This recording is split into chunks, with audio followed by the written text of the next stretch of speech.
We're here with, 14 designers from our team to do the Plastic of Good challenge, coming from the distributed design market platform project with Creative Europe.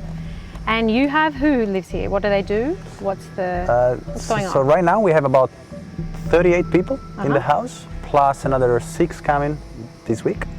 And these are all volunteers that are coming here from all corners of the planet to make sure that precious plastic exists and thrives and keeps on developing solutions to the plastic problem. And these are from engineers to designers to chefs to coordinators, activists, and so on and so forth. So really skilled and qualified people that have decided to dedicate part of their life to come down here and help us to develop this new version of precious plastic. There are obviously people who are aware and want to take action on the plastic problem. So can you talk a bit about the plastic problem and how you guys are planning or have conceptualized your skills to be able to actually do something about it? Yeah, I think the plastic problem is now finally quite mainstream. I think we have kind of a media momentum at the moment because of the huge crisis that we are living. It's not a new problem. It's been around for quite some time, and but just lately it just becomes so clear that it will be difficult to go on as it is right now, and it is causing problem on an environmental, of course, level, but also social and cultural. And I think altogether we have to somehow change how things are done and how plastic is produced and consumed, and particularly how it's designed. Yeah. Because plastic per se is not a bad material, but the problem is how it is designed. It's designed to be used for 30 seconds, for a minute, and then it lasts for 500 years. We started working on this about 5 years ago now, when we realized that less than 10% of all plastic is recycled globally, which is incredible if you think about the numbers and about this material being extracted and produced, shipped across the planet, used for 20 seconds, a minute, and then thrown away. And then if you're lucky, it gets burned and turned into some energy. Most of the time ends up in a landfill or gets sent back to China, and then no one knows what really happens to that material. So we're trying to change this from the bottom up, really trying to give the tools to change how things are, and give these tools to the people, really, to collectively recycle a lot of plastic.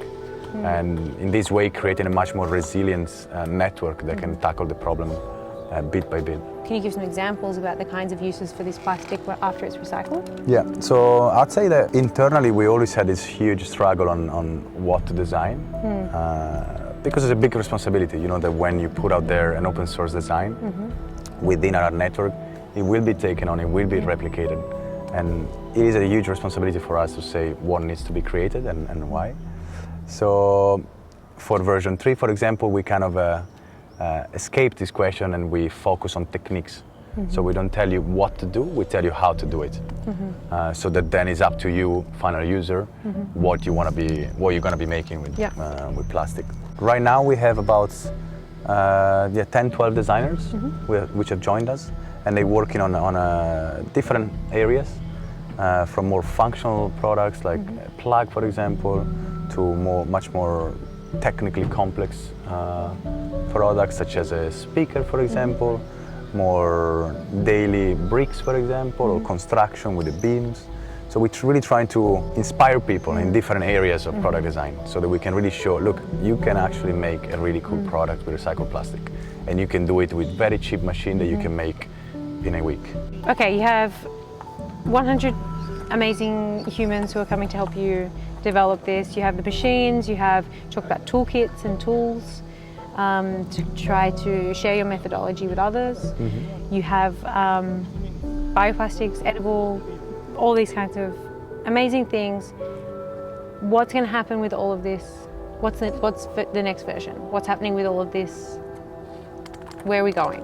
With version 4, we focus in really much on creating a network, an ecosystem, with multiple players that are interdependent between each other, so that you can really create this resilient network, global network, made of local connections. So we very much always think globally, how can we reach everyone, but then how can we empower them to connect locally, right? Okay, because I think that's really how things come to life, right? When you talk to your neighbors, when you talk to your friends, and then all together you create this connection. Yeah. And so we're gonna have like multiple workspaces that are really specialized on what they do, so they can do things really professionally and really good, really to a really high standard.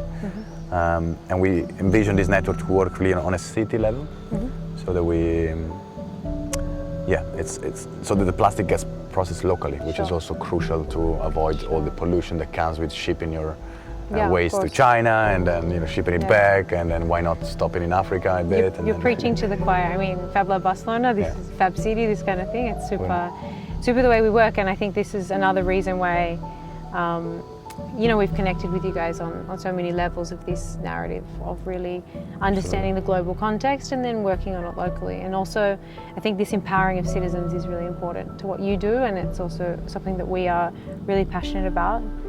And I think one thing that I've been super impressed by being here is really this willingness to share and be open and transparent, and bringing back a transparency not only to the global systems that we live in, like the waste pollution, these kinds of things, but also transparency to the way we work as designers, the way we share information and knowledge. And that's been really inspiring, and I think it's also something we share, but when you see it in a prototype stage like this, I think you really see that. I would say it's nice to see from outside, but it's a really thorough, difficult, daily challenge, because we don't take the easy path. We always question everything that we do and really go to the details and to the little small nuances to really make sure that what we make here it's valuable and makes sense in a global scale, because in a way we really always go back to our philosophy and our main goal, which is to recycle more plastic. Thank you so much for having us. Thank you for being down here. It's amazing. The sun is kind of going down now, so I feel like this is nature telling us to go to bed.